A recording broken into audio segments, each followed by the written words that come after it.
Le 28 mai 2025, en quelques secondes à peine, le village de Blatten disparaissait, rayé de la carte. Un pan de la montagne s'est effondré. Une catastrophe naturelle qualifiée de très rare en Europe. Pourtant, à en croire le dernier rapport du programme Copernicus, Blatten n'était qu'un avertissement. Le continent européen se réchauffe 2 fois plus vite que le reste du globe. Je pense donc que le point essentiel à retenir pour 2025 est qu'il s'agit de la 3e année la plus chaude de l'histoire. Mais alors, pourquoi l'Europe se réchauffe-t-elle plus rapidement ? Plusieurs facteurs expliquent ce phénomène. Le premier est géographique.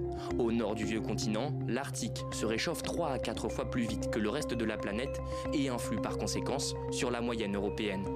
Le deuxième facteur, bien que contre-intuitif, c'est la réduction de la pollution de l'air. Nous avons moins de polluants atmosphériques ou d'aérosols. Or, ces aérosols forment des nuages qui agissent comme un miroir. Ils empêchent l'énergie solaire d'atteindre la Terre. Maintenant que nous avons amélioré la qualité de l'air, la réflectivité des nuages est réduite, donc nous recevons plus de rayonnement solaire. Enfin, il y a la disparition du manteau neigeux.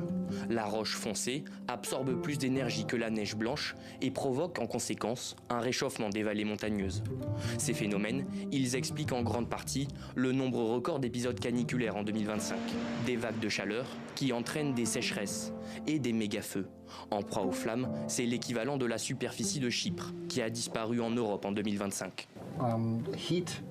Les vagues de chaleur sont l'un des plus grands drames de notre société et nous en sommes assez souvent témoins. Ce type d'événement pourrait devenir plus extrême et avoir un impact direct sur certaines populations vulnérables.